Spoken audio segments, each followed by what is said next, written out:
Hello, and welcome to 5 Things You Need to Know About Reading Articles in 5 minutes or Less, a video series where we provide tips and tricks for various aspects of the graduate student research experience in 5 minutes or less.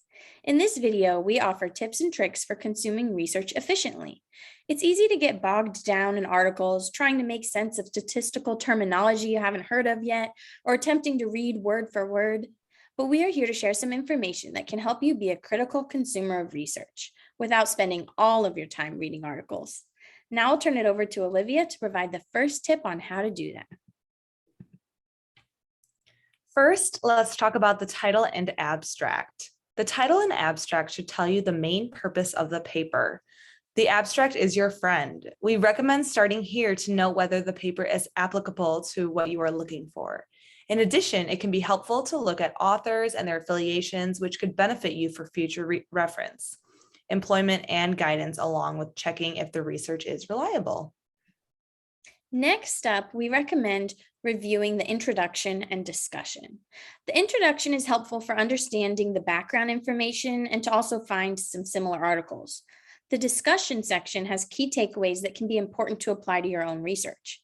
After reading the title and abstract, it may be helpful to scroll straight to the discussion section to learn about the key takeaways of the study. This depends on personal preference, however. For example, I prefer to skim the introduction section first so I can be sure I know what abbreviations stand for once I get to the discussion. Either way, the main sections you should focus on when first reviewing an article are the introduction for background information about the topic and the discussion for key findings and recommendations for future research that you can follow up on. Please note that the methods and results sections provide valuable information, but when we are talking about efficiently pulling out the key takeaways of an article, they may not be the most helpful. However, after you've learned that this article is applicable to your work, go back and review the methods and results sections.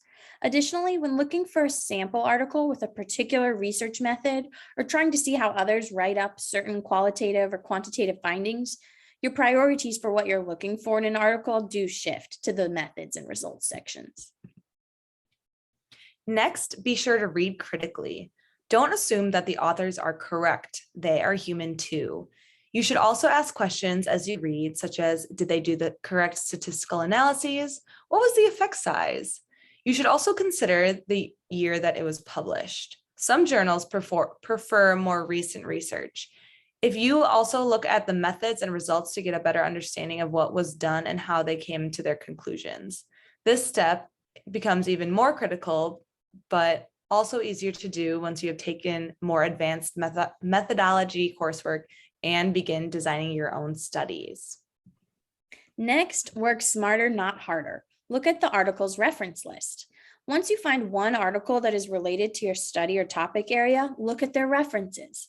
This will help direct you to seminal studies about your topic and can help you gain background knowledge and an understanding of what has been previously investigated. Finally, who has cited them?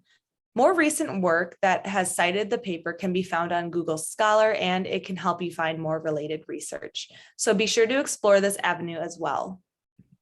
Thank you for tuning in to 5 Things You Need to Know About Reading Articles in 5 minutes or less. Please subscribe and be on the lookout for our next video, 5 Things You Need to Know About Presentation Proposals. We look forward to engaging with you and serving as a resource for your introductory research needs. Remember to check out our website and social media. Take care.